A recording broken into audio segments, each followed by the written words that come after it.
Au Mali, il y a un mythe qui n'est pas vrai. Mais souvent, quand le mensonge est trop répété, on ne dit rien, ça devient de la vérité. J'ai écouté sur beaucoup de chaînes panafricaines des commentateurs, bon, j'imagine qu'ils ne savent pas, mais au Mali c'est fait exprès, qui disent le Premier ministre a rejeté les partis, il a combattu les partis, il a mis les partis en prison, il a fait ceci. Je n'ai mis personne en prison. Par rapport à la considération que j'ai pour les partis politiques, c'est moi-même, en tant que Premier ministre, qui ai signé les invitations aux partis politiques pour les rencontrer plusieurs fois. La réalité, c'est qu'en cette période, beaucoup ne pensaient pas que le gouvernement allait durer. On nous a dit qu'on ne dépasserait pas 3 mois. Donc les uns et les autres ne voulaient pas venir se mouiller avec un gouvernement de courte durée de vie. Donc les partis sont venus une première fois. Certains sont sortis. Les autres fois, ils ont refusé de répondre à mon invitation. Vous pouvez, j'ai toutes les lettres. Parce que certains disaient, le premier n'a pas de légitimité, c'est le président, c'est les militaires qui sont légitimes. Lorsque j'ai entendu ça, j'ai proposé au président de les demander en tant que chef de l'État de s'associer tous pour que les assises soient une réussite. Quand ils sont sortis, il y en a qui ont dit que c'est du cinéma, ils ne sont pas venus. Donc lorsque on fait courir le bruit, et c'est un panafricaniste, je dis ça à l'intention des panafricanistes, ces commentateurs, souvent il y en a qui font les grands savants, des grands connaisseurs du Mali, en disant que le Premier ministre a marginalisé les partis, les a mis à l'écart, ce n'est pas vrai. Mieux, une des fois où certains partis ont accepté de rencontrer le Premier ministre, qu'est-ce qu'ils m'ont dit? Ils m'ont dit qu'un gouvernement de transition n'a pas vocation à faire des réformes. Il doit organiser des élections et partir. C'est un gouvernement légitime qui doit faire les élections. Ce jour-là, j'ai dit aux uns aux autres, ça c'est des discours spécieux. C'est les discours pour tromper les gens. Il est très beau, mais derrière, il n'y a rien.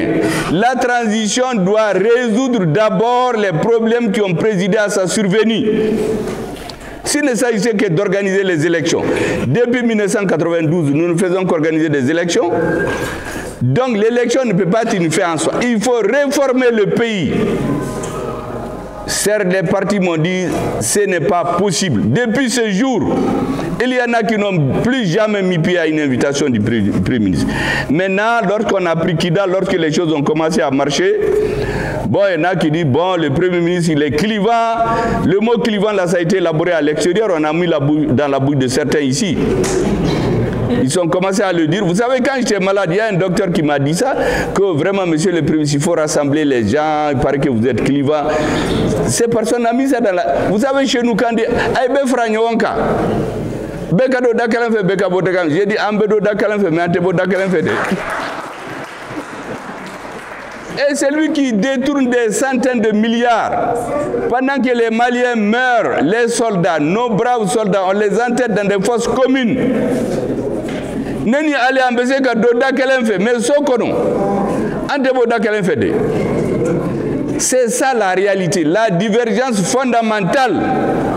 C'est qu'on n'a pas la même interprétation du sens qu'il fallait donner à la transition. À partir de ce moment, on ne pouvait pas travailler ensemble. Mais lorsque, grâce à Dieu, grâce au peuple, grâce à l'armée malienne, à son sacrifice, nous avons pris Kidal, nous avons retrouvé notre souveraineté. J'ai dit qu'à partir de ce moment, ouvrons la porte à tout le monde. Parce que les uns et les autres ne croyaient pas, peut-être parmi vous-même, peu de gens croyaient qu'on allait prendre Kidal. Et pour tout le monde, le destin du Mali ne peut pas se jouer sans la France. C'était ça qui nous opposait. Certains caressaient un coup d'État du jour au lendemain. Des ambassadeurs s'en sont mêlés. Vous savez, on en a renvoyé plein. Vous savez de qui je parle. On a renvoyé un d'abord. d'autres sont venus plaider pour lui. Ils étaient dans les mêmes jeux, arrivaient à soulever des Maliens, organisaient des groupes de jeunes pour leur dire « révoltez-vous ». Si les Russes viennent au Mali, il faut vous révolter. On a renvoyé ces ambassadeurs. Parce que ce moment-là, beaucoup attendaient que le régime soit renversé. Vous voyez? Donc c'était important que je dise ça. La deuxième chose, vous savez, quand j'ai écrit le livre sur ma vie, il y a un haut responsable de la transition qui m'a demandé « Mais pourquoi vous avez écrit ça maintenant ?»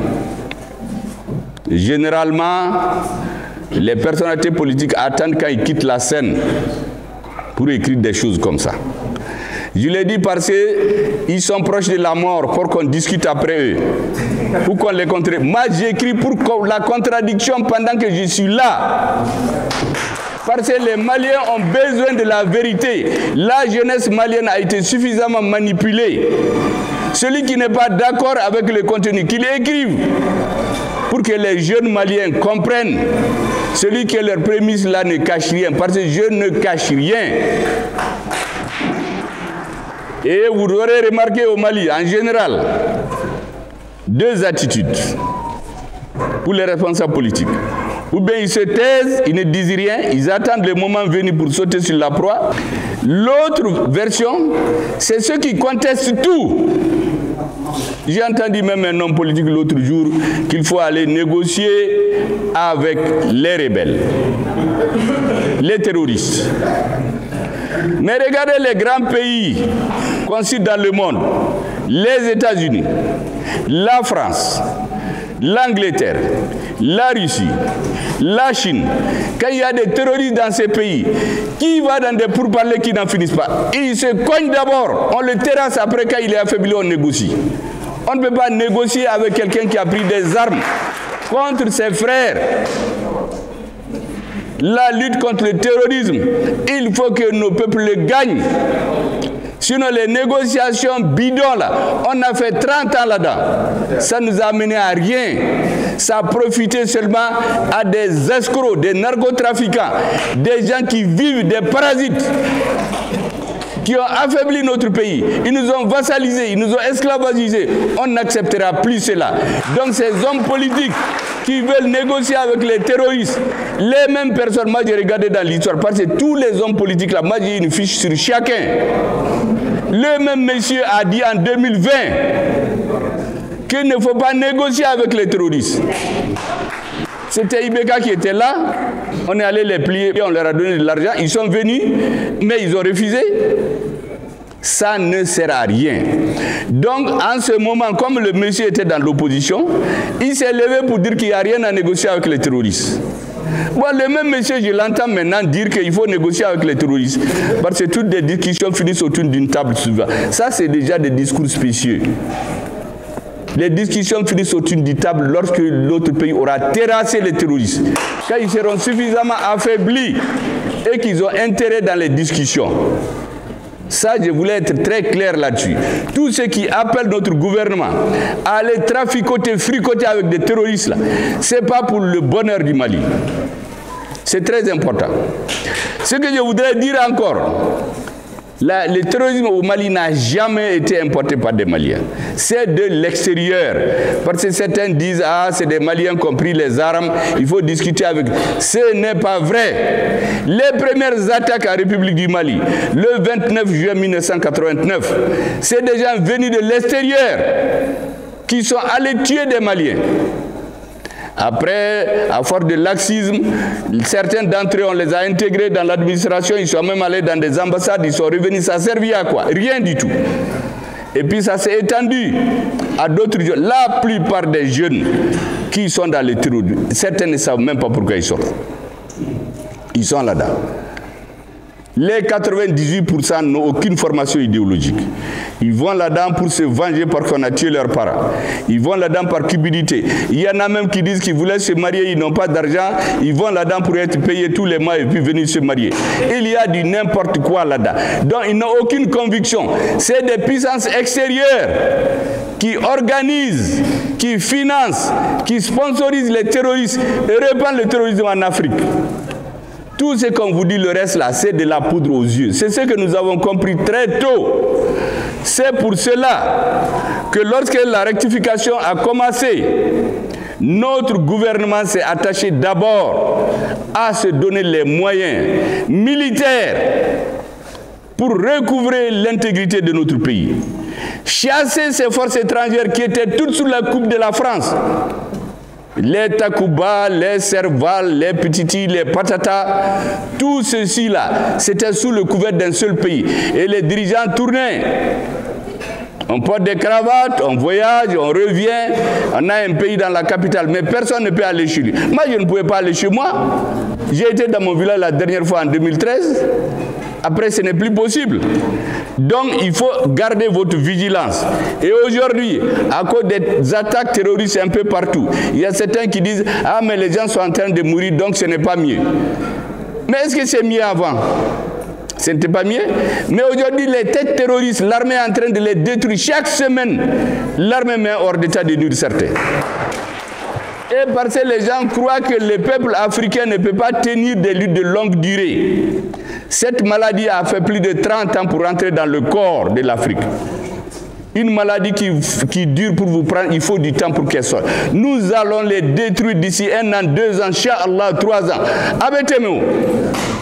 Donc n'écoutez pas du tout ceux qui sont en train de véhiculer le défaitisme pour dire ah oui, on a tué des paysans, on a tué ceci, donc on n'a pas gagné. Mais on a recouvré Kidal. Les chefs terroristes, même l'Amérique n'a pas pu tuer certains, mais l'armée les a détruits. Mais on fait semblant d'oublier tout ça pour venir tenir un discours spécieux. Vous avez quelqu'un qui est malade, quand tu lui dis que tu peux le soigner, il te croit. Donc il y a des charlatans politiques qui viennent dire, sous prétexte d'être des hommes politiques, qu'ils veulent le pouvoir, ils vont négocier avec les rebelles, ils vont amener la paix. Il n'y aura jamais de paix sans qu'on aura bouté les terroristes hors de nos territoires. Je vous assure que la CEDEAO, quand on y est sorti, parce que je vois des gens, ah, on sort de la CEDEAO, ah, pourquoi l'AES est créé, on aura des problèmes de visa, les hommes d'affaires ne pourront pas circuler. Mais avant, on existait sans la CEDEAO. Et puis la CEDEAO a laissé sa vocation. Ce que vous pensez là, elle n'était pas comme ça. Les dirigeants de la CEDEAO étaient au service des présidents des pays étrangers. Vous avez entendu un président dire ici, ah, je vais appeler tel Africain pour lui dire de faire ceci, de faire cela. Donc la CEDEAO était sortie de son rôle. Le Mali, la CEDEAO a demandé 400 millions pour le G5 Sahel de dollars. On a fait tout ce temps, il n'y en avait pas. Mais elle a trouvé 3 milliards d'un coup que des pays étrangers voulaient donner pour faire une force armée tomber sur le Niger. Et nous avons très vite compris qu'après le Niger, ils vont s'organiser contre le Burkina. Après le Burkina, ils vont se dire maintenant, et puis certains Maliens vont être découragés, ils vont venir tomber sur le Mali. Et c'est pour cela que nous nous sommes donné la main pour dire non. Le 27 janvier, ils avaient préparé une opération militaire pour tomber sur le Niger. Le 28 janvier, nous nous sommes retrouvés et on est sortis de la CEDEAO en même temps pour leur retirer les bases juridiques d'une agression contre un pays frère. Et vous savez, les hommes politiques, beaucoup on est de la même génération.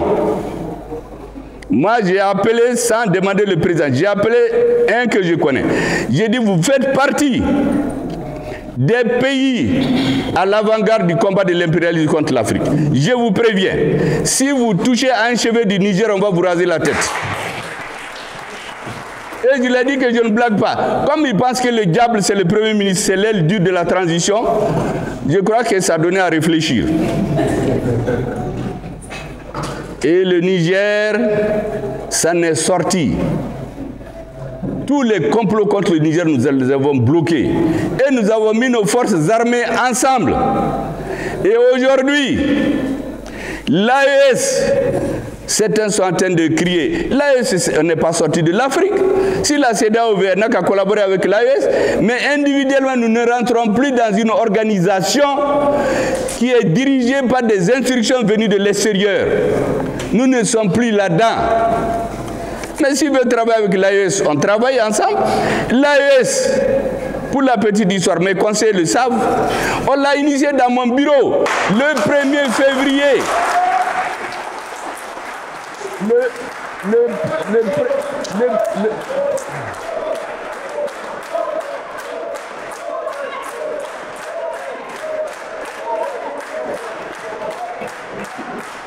Le 1er février 2023, l'initiative venait du Premier ministre du Burkina Faso, Apollinaire. Il m'a dit qu'il faut qu'on crée une fédération. Nous avons discuté, je lui ai dit que les premiers qui sont venus avant nous ont créé des fédérations. Il y avait la première fédération, Dahomey, Haute-Volta, Soudan. Donc, pourquoi ça a éclaté? Qu'on réfléchisse sur les raisons. Nous avons continué la discussion quand j'étais là-bas, le 23 février 2023. Je dis ces dates-là parce qu'il y a beaucoup de faussaires aujourd'hui, des nouveaux soutiens de la transition, des soutiens de la dernière heure de l'AES. Je vois même des gens qui nous ont combattus, qui deviennent aujourd'hui des soutiens de l'AES. C'est pour eux que je rappelle ces dates-là, qui sont vérifiables. Le 30 décembre, j'ai pris le Premier ministre du Burkina Faso. On est allé au Niger. À 3, nous avons échangé sur cette question. Et le Premier du Burkina Faso, je lui avais dit le 23 février que les premiers qui ont fait la fédération, il y a des influences extérieures qui les ont poussés à casser cette fédération. Et c'est pour cela que, malgré tout ce que vous connaissez, lorsque les présidents de transition de nos 3 pays ont eu l'idée géniale de faire plutôt une confédération et non une fédération, mettre nos forces armées ensemble pour nous défendre. Un État qui ne peut pas se défendre, ce n'est pas un État. Pour faire la diplomatie commune et ensuite nous occuper des projets structurants, des projets de développement. C'est ce qu'on appelait, j'ai appelé en son temps, nous développer en mode 3D. Je l'ai dit ça en juillet 2023. En ce moment, il y a beaucoup qui m'avaient insulté dans les médias. Mais lorsque, un an après, le 6 juillet 2024, les présidents des pays de l'AES ont eu l'idée géniale, ils ne se sont pas précipités, de créer une confédération qui a vocation à évoluer vers une fédération. C'est important que vous sachiez ces choses-là. Parce qu'aujourd'hui, il y a beaucoup de gens qui partent dans les réseaux. Ah oui, il faut qu'on regarde la CEDEAO. Pourquoi on est sorti? On n'a pas de légitimité. J'ai vu même sur les chaînes panafricaines, là, quelqu'un hier qui parlait. Il dit qu'ils vont manifester à Paris, que même s'ils ont 10 personnes, ça leur suffit. J'ai dit, ah bon? 10 personnes? Ça, c'est quoi ça? Combien de Maliens il y a en France? Toi, tu ne cherches que 10 personnes? Ah, mais ça, c'est très grave. Et d'ailleurs, sur le RFI, on a dit qu'il y a quelques centaines de personnes. Ça veut dire que la communauté malienne, qui est majoritaire en France, elle comprend ce qui se fait. Comme la diaspora. Je vous jure que cette transition-là, elle tient entre autres grâce au soutien de la diaspora malienne. Dès le départ et aujourd'hui, toutes les grandes orientations patriotiques sont soutenues par les Maliens de la diaspora. Et ça, c'est quelque chose qu'il ne faut pas oublier. Et c'est pour cela que quand j'ai vu des Maliens de l'extérieur dire qu'ils vont aller marcher pour la CEDEAO, ça m'a fait rire. Vous savez, en plus de ces choses-là, nous avons un élément que je veux que vous compreniez. Vous entendez souvent les gens dans les médias dire tel a été dans tel gouvernement, dans tel gouvernement. Vous savez, dans un gouvernement, quand on vient, pour que ceux qui devaient être ministres là, vous le sachiez, hein, et ceux qui ne le sont pas aussi comprennent, vous avez 2 décrets. Il y a un premier décret qui vous nomme ministre. Il y a un deuxième décret qui vous dit de quoi vous devez vous occuper. Vous ne vous mêlez pas de tout, hein. Seul le Premier ministre et le président ont vocation à coordonner tout.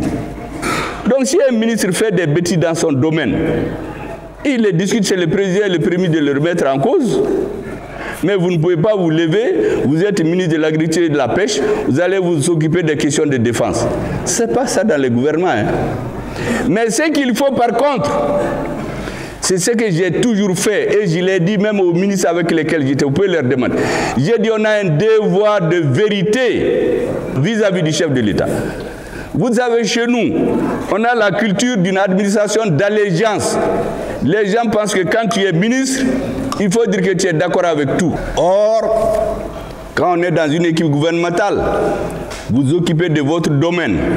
Mais lorsque les questions existentielles de la vie de la nation sont en cause, on veut vous associer pour dire que vous êtes d'accord. Il faut dire que vous n'êtes pas d'accord. En ce moment, soit vous démissionnez, ou ils vous sortent. Dans les deux cas, vous n'êtes pas là-dedans. Mais il y en a qui viennent dire après, ah mais il était dans l'équipe là, il est responsable de ça. Ce n'est pas comme ça. Hein. Lorsqu'en juin 2016, j'ai eu la preuve que des ministres, le premier et le président, sont allés vendre le Mali au Conseil de sécurité, en créant ce qu'ils appellent les autorités intérimaires, une loi qui leur permettait de relever tous les élus des régions de Tombouctou, Gao et Kidal et les remplacer par des gens nommés par les rebelles. Quand ils sont venus, j'ai dit devant tout le monde que ce que la rébellion n'a pas eu par les armes, elle n'a pas eu dans les négociations, c'est le gouvernement qui se cache pour lui donner sous la table. À partir de ce moment, il n'était plus possible de travailler avec cette équipe. Parce que c'est une équipe qui vendait le Mali à l'extérieur, qui vendait le Mali aux étrangers. Les gens de mon parti sont là. Je suis allé, j'ai exposé à la direction du parti. Je leur ai dit que je ne peux plus travailler avec ces gens. C'est un ancien qui m'a dit, parce que je lui ai dit que la démission, je n'en veux pas, mais je veux trouver une formule pour me séparer de ces gens-là. Parce que les démissions, souvent, vous sentez Karsa a démissionné. Souvent, c'est un manque de courage. Quand les gens ne peuvent pas résoudre les problèmes, ils font du bruit, ils démissionnent. Ça, ce n'est pas du courage. Donc, l'ancien là m'a dit, ne démissionne pas. Ce que tu as dit là, si tu leur as dit, tu as dit au président, tu l'as dit au premier, tu l'as dit au ministre devant les gens, ils ne pourront plus travailler avec toi. Effectivement, il a raison. On a sauté un conseil des ministres. Le conseil des ministres suivant, ils m'ont enlevé. Je suis sorti du gouvernement. Et depuis que je suis sorti, je n'ai jamais critiqué le président. J'ai dit jusqu'à la fin de son mandat. Mais quand les élections vont arriver, je vais expliquer pourquoi je ne suis pas d'accord avec lui. Donc quand quelqu'un vient s'asseoir aujourd'hui, ah oui, il était dans ce gouvernement, lui il ne connaît rien. C'est ce que j'appelle les ignares triomphants. Il lit les journaux, ah il était dans les gouvernements. Les gouvernements chez nous, on ne vote pas dans les conseils des ministres. C'est le président seul qui décide. Il écoute les partis, les ministres. S'il veut, il prend l'idée de la majorité. S'il veut, il vient avec son idée. C'est son idée-là qui s'impose. Il faut que vous compreniez ça. Un ministre n'est pas dans un gouvernement pour faire tout ce qui est nécessaire. Parce que c'est le système français qu'on a pris. Le président est presque un roi. Ce qu'il dit, vous l'acceptez ou vous quittez. J'ai vu aussi des panafricanistes qui disaient à le Premier ministre, il devait se taire ou démissionner. Quand j'ai fait le meeting de la clarification, oui. Mais j'ai vu des panafricanistes dans les réseaux, ah oui, il devait démissionner, sinon il ne devait pas parler. Je devais me taire jusqu'à ce que ça croule, parce que je voyais ce qui se faisait. Je vous ai dit que je n'ai dit que 10% de ce qui se fait. Il faut les alerter. Mes collaborateurs sont là. Certains se sont fâchés, le premier ne peut rien, il ne peut pas nommer des gens, parce que j'ai dit, l'idée que les gens ont des hommes politiques, c'est qu'ils viennent pour chercher l'argent ou placer des gens. J'ai fait 3 ans et demi. Il n'y a personne dans la haute administration qui a été nommé par le Premier ministre. Ça n'existe pas. J'ai nommé un seul, il a été relevé quand j'étais malade. Ça, ce n'est jamais arrivé dans l'histoire de l'humanité. Jamais. Même les services qui relèvent de moi, on a nommé ça m'a visé là-dedans. Mais j'ai tout accepté parce qu'il y avait l'essentiel. Il fallait recouvrer l'intégrité de notre pays. Il fallait que l'armée continue de se battre parce que des luttes politiques à Bamako, parce qu'on n'a pas pris Kidal, les hommes politiques sont responsables. J'ai vu en 2012, lorsque le Nord allait tomber, il y a des hommes politiques ici qui faisaient des meetings pour dire aux soldats de ne pas se battre, de laisser attêter. Mais quand notre pays est tombé, qui a payé? Lui, il s'est rallié aux rebelles après, j'ai appris. D'ailleurs, les uns et les autres ont son dossier. Attêté est tombé, mais c'est le peuple malien qui a payé les frais. Il fallait que je me taise, que je laisse faire les problèmes de place, d'argent, de ceci. Il fallait laisser ça pour que l'armée continue son travail. Mais celui qui ne comprend pas ça, lui, il est dans des histoires de postes, comme j'entends Nignard là aussi dire que pourquoi il ne quitte pas, il a des avantages, ça lui suffit. J'ai dit, ah bon, toi tu raisonnes en avantage?